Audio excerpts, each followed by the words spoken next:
ఈ బూతులు అనేవి ఏవైతే ఉన్నాయో అది కోపం వచ్చినప్పుడు మగ పిల్లకాయలే కాదు ఆడపిల్లకాయలు కూడా మాట్లాడొచ్చు. Bigg Boss fame Geethu social మీడియాలో యాక్టివ్ గా ఉంటుంది. బిగ్ బాస్ ఉన్నప్పుడు రివ్యూలు పోస్ట్ చేసే గీతు ఖాళీగా ఉన్న సమయంలో కొన్ని మోటివేషనల్ వీడియోలు చేస్తూ ఉంటుంది. అలానే సమాజంలో జరుగుతున్న కొన్ని వివాదాలు అంశాలపై కూడా తన అభిప్రాయాలు చెప్తుంది. తాజాగా అలీకే చిట్టి పికిల్స్ ఇష్యూపై రియాక్ట్ అయ్యింది. కొద్ది రోజులుగా ఈ పేరు సోషల్ మీడియాలో ఏ రేంజ్ లో వినిపిస్తుందో తెలిసిందే. ఈ బూతులు అనేవి ఏవైతే ఉన్నాయో అది కోపం వచ్చినప్పుడు మగ పిల్లకాయలే కాదు ఆడపిల్లకాయలు కూడా మాట్లాడొచ్చు. కానీ ఎవరితో మాట్లాడుతున్నాం, ఎప్పుడు మాట్లాడుతున్నాం, మనం మాట్లాడేదానికి ఏదైనా అర్థం ఉందా లేదా అనేది చాలా ముఖ్యం. ఇప్పటికే అర్థమైపోయి ఉంటుంది నేను దేని గురించి మాట్లాడుతున్నాను అనేది. అలెక్కే చిట్టి పికిల్స్ వాళ్ళు వాళ్ళ కస్టమర్స్ ని ఏదో చిన్న ప్రశ్న అడిగిన దానికి అమ్మ నా బూతులు తిడుతూ మెసేజ్ చేశారు.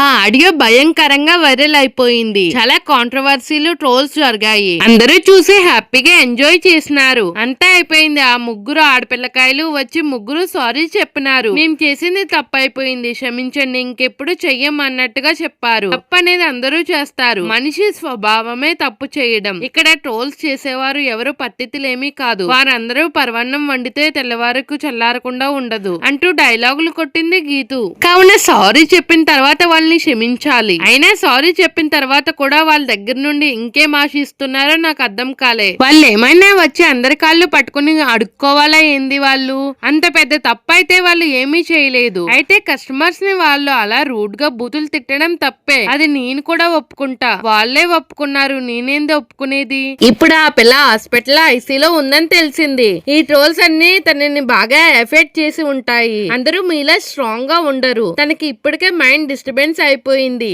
ఇప్పుడు ఫిజికల్ గా కూడా ఇంకా డిస్టర్బ్ అవుతుంది. ఇంకా ఆ ముగ్గురు ఆడపిల్లగాయల మీద ట్రోల్స్ చేయడం కరెక్ట్ కాదు. ఇవన్నీ ఆపేయండి. బతుకుండే వాళ్ళని చచ్చిపోయేంత వరకు తీసుకెళ్లి సూసైడ్ చేసుకుని చనిపోయే వాళ్ళ గురించి స్టాండ్ తీసుకుంటున్నారు మీరంతా. బతుకుండంగానే అందరూ కాపాడుకుందాం, హ్యాపీగా ఉందాం. వాళ్ళు సారీ చెప్పారు కదా, ఇక్కడితో వదిలేయండి. దీని తర్వాత కూడా మీరు వాళ్ళని ట్రోల్స్ చేశారంటే మీకంటే చీఫ్ ఫెలోస్ ఇంకెవరూ ఉండరు. కనుక గట్టిగా కెరియర్ మీద ఫోకస్ చేయండి అమ్మా అంటూ గీతు చెప్పుకోవచ్చింది.